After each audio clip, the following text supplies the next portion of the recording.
So you're off now steroids? You're completely off medication. Completely off medication? Yeah. How long? Since how long? It's been 4 years now. 4 years. Yeah. And nothing. In fact, I feel better every day. Like, every single day. Yeah. So could you just take us to your story with steroids, the journey you've been through? I know it's a tough journey, but could you just give us how did it start? How did you figure out you have steroids? Yeah. And what's the, Yeah. So I had my younger daughter in 2006, Mm-hmm. and that's the time I kind of went through some hormonal changes. And after that, 2008 year was a very stressful one for me because of the global financial meltdown, and I run my own business, so it was kind of a tough year for me. And that's the time I started feeling, something was not right, and I was feeling very fatigued, tired, physically okay. tired, and irritable. And that's not me. Usually, I'm not, and low of energy. And I was feeling there's something not right. Okay. And then initially I lost a lot of weight. And that's when I went to doctor, and the doctor said that, oh, you've got this. He got my blood test done, and he said that you've got a autoimmune thyroid issue, okay. which is initially it gets into a state of hyper, okay. and then it goes into hypo. So then after like 6 months, I started putting on a lot of weight. But what happens in these stages when you start the hypo and what happens? So hyper, when it's the hyper state, you kind of lose weight and you feel like restless and anxious and strange. Okay. And then your body becomes very sluggish, and then you start putting on weight. Okay. And it's weird because it's like you just feel your whole. I mean, I could feel my whole system slowing down because I've been a very active person. So I could feel that I'm not having energy and I'm not being able to do the things which I used to do before very easily. Mm. And then when it became hypo, that's when the doctor put me on medication for thyroid. Mm-hmm. And after that, I was taking it for 5-6 years. Of course, my levels in the blood my blood reports showed great results. Okay. I mean, they were all balanced. However, I was still not feeling fine. Feeling well. Yeah, I was not the same. Still. Yeah, so I was feeling that I need to do something beyond just taking medicine because I could not think of my life being dependent on a pill every single morning. That's not who I was. Mm. So I tried to find out what else can I do, and I went to a functional medicine doctor that time in 2014, and then she kind of did a lot of blood work on me and found out what are the foods which suit my body and which are the foods which my body reacts to. Okay. And then I kind of found a few things which included gluten and dairy, and she told me to get off them completely for 6 months or a year and then see the results. And she put me onto a lot of supplements. She started putting me on magnesium supplements and some vitamins and other minerals like selenium and etc. And then I realized that then I started feeling more balanced. Okay. But still my medication was there. Was still on. Was still on. One of the things which I kind of not do right, and which I kind of feel that I need to blame the doctors, is that they never tell you what is the lifestyle you need to follow with a certain imbalance. Like if I had a thyroid imbalance, they should have told me that don't push your body hard. Your body is already exhausted. Like listen to your body. Listen to your body. Your body is already tired. It is so, and that's why you are having hormonal imbalances. Nobody ever told me that. Just the pill and then. Just the pill and that, and the mistake which I did was while doing all this, I was exercising like crazy because my body was putting on weight, and as what you usually read and see in... You couldn't accept it mentally. What's going on. Yeah, and also what you read and see is you exercise more and you lose weight. You'll starve yourself more and you lose weight. And I was doing everything. I was like, sometimes my trainer used to push me so hard that I would do a session with almost 500 squats. Wow. And then my body, because of this whole hormonal thing, it kept on getting bigger. And I'm like, what is happening and what do I do? So then in this kept on going on. But the food was always the same. There was no changes at that period when you gained weight. So your food was still the same. Nothing. No, I was eating less and less and less, but no change in terms of quality of food or the supplements and all that. Then I kind of changed the food in 2014, but I didn't change my exercise, even though that doctor was telling me, but she didn't explain me well enough to tell me that, the functional medicine doctor said, exercise rightly, but she just said that. So I kind of didn't understand, because I'm a person who likes to push. So I kept on working on the way. And then in 2016, I started training for a triathlon. So that's what's even worse. Wow. That's crazy. So I had a trainer who kind of any day, like even if I, on a day of my period, he would just push me to do everything. And I was thinking that the trainers know the best. I would listen to him. And that's the time I completely, I think, messed up my body further. And then 2017, I got late 2016, I got a yoga teacher who was like, I will only take you if you stop everything, like stop exercising. And I'm like, that's not happening, because I'm so addicted to exercising, that I will not stop it. So I mean, you either train me or don't, but I will not. So he started with me, but he was like, you have numbed yourself so much. He was the first person who kind of explained me that how out of touch I was for my own body. I was not feeling any muscle while working out. I was just compulsively doing things. I had numbed myself so much with pushing myself over the top that there was no feeling. I was like, I was not sore the next day. So he says, he convinced me to stop my training for 3-4 months. And then he said, now you can start weaning off your medication. Okay. So gradually. Of course, you cannot, I would not recommend anyone to stop medication if you've been taking it for so many years to just stop it abruptly. It has to be scientific, it has to be methodological, you can't do that. So then after that, I weaned it off. Like I was taking 50 micrograms, so I 50 mcg, I made it to 50 every alternate day first, then I converted to 25, and then slowly weaned it off in, I think, 4 months completely.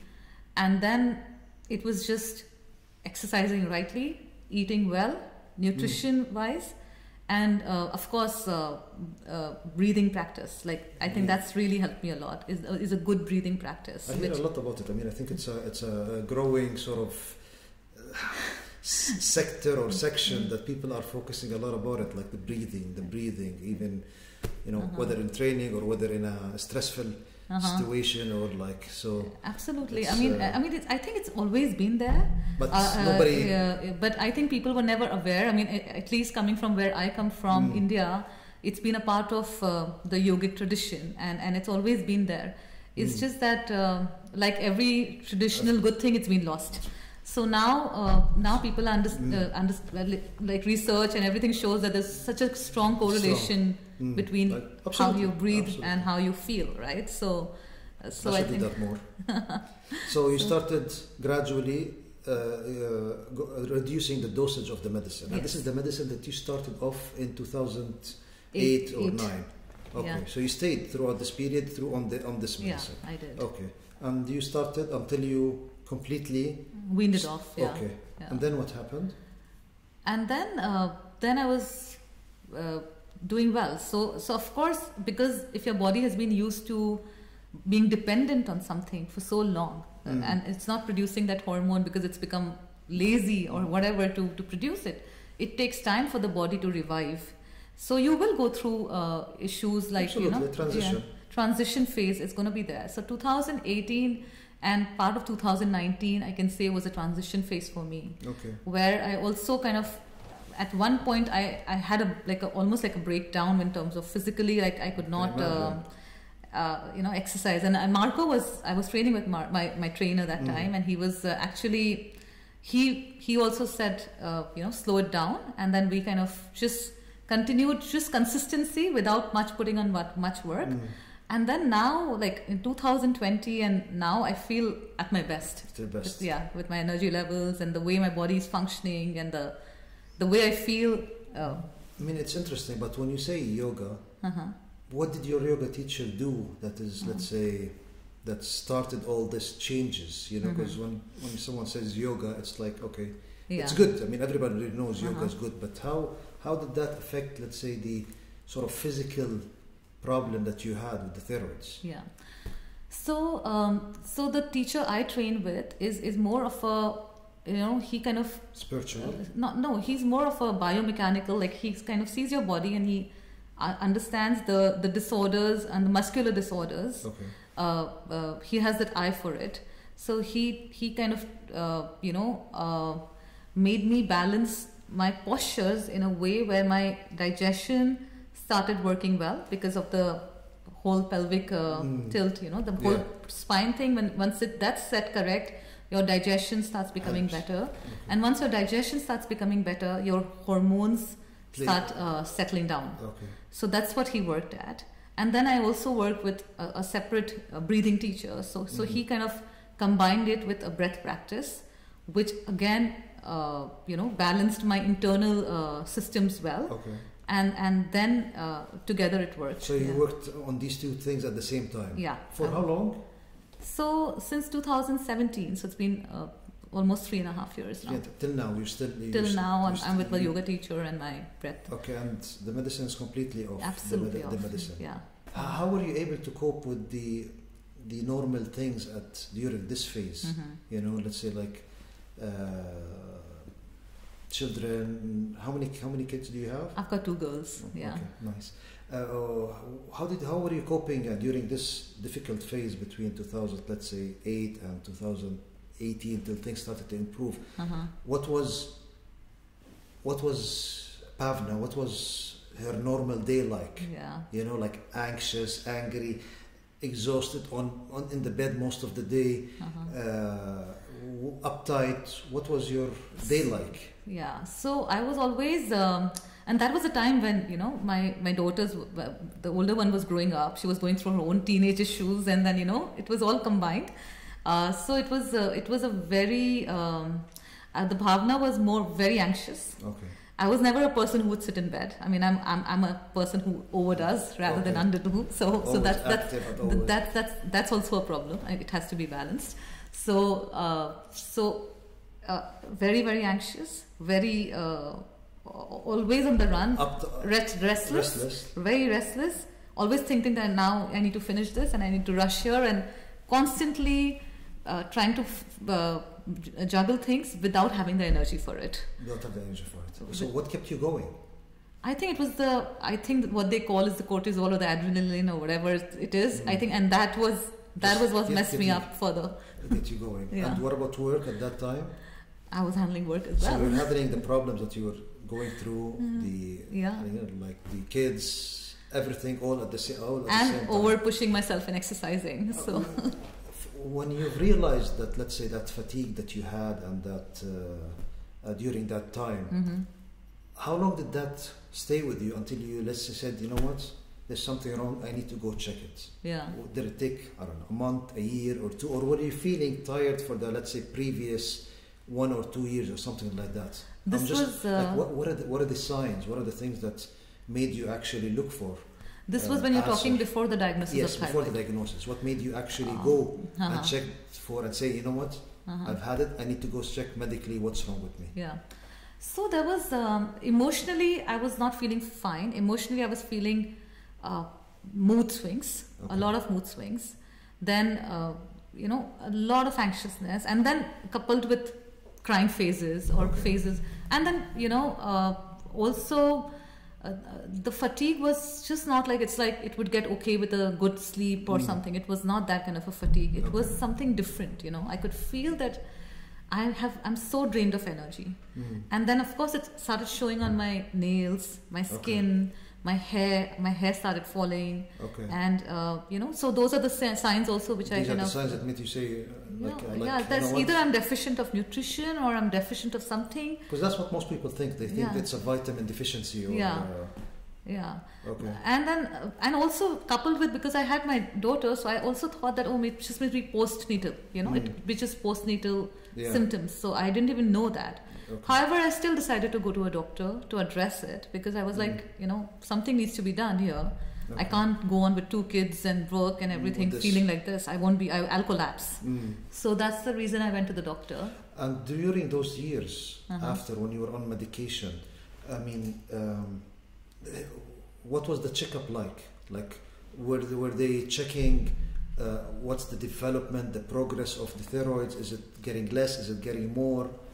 You know, that's the strange part about the Western medicine, which I don't understand. They just have a blood test as a marker, and that's it. And if your blood test shows that that's under high or under, or it's just fine, you're normal. Then it's nothing. So it's just a blood test which decides whether you're okay or not, without understanding how the patient is feeling. Okay. So they don't really care about that. I mean, at least the doctors I went to were like, oh, your blood test shows fine, you're fine. You're fine. Yeah. That's it. End of discussion. Yeah. We'll see you in 2 months or 3 months or something like 6 that. months. Once in a month. Once in 6 months. Yeah. Wow. Yeah. Did you try to seek other opinions at that time?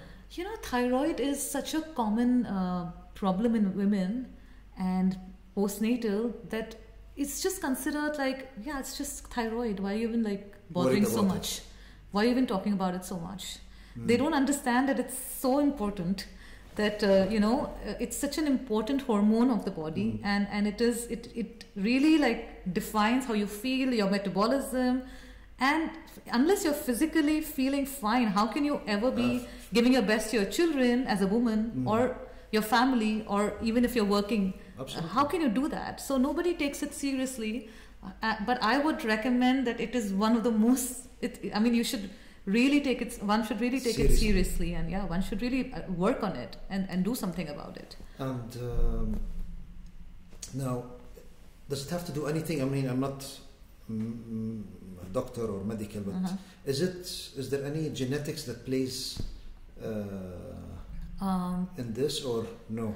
So it could be genetics, but what I understood from the yogic point of view, from the yoga point of view, is, or my physical, like the other alternative medicines point of view, is that when your body first starts getting tired, and once your body starts getting tired and exhausted due to stress and overdoing, then first your body starts slowing down your digestion.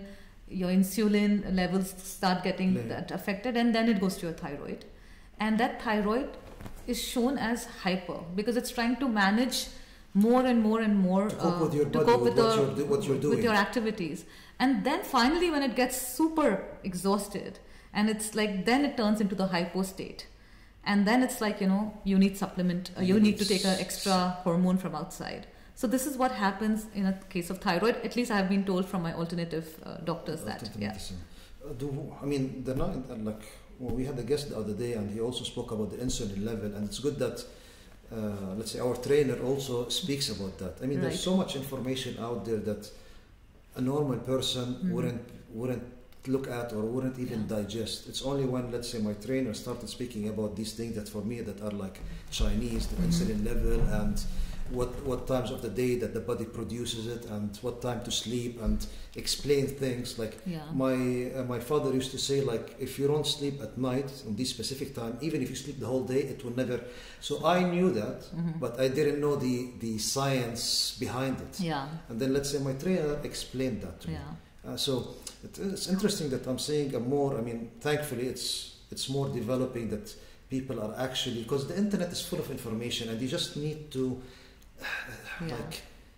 it's a lot of information, and sometimes it can be extremely unhelpful. Absolutely. You know, so it's a good thing that people are starting to get it. But do you see, let's say, in ladies or women, that they're very knowledgeable about steroids and what to deal with it, or is it becoming like only when it becomes an extreme case that they're getting it checked?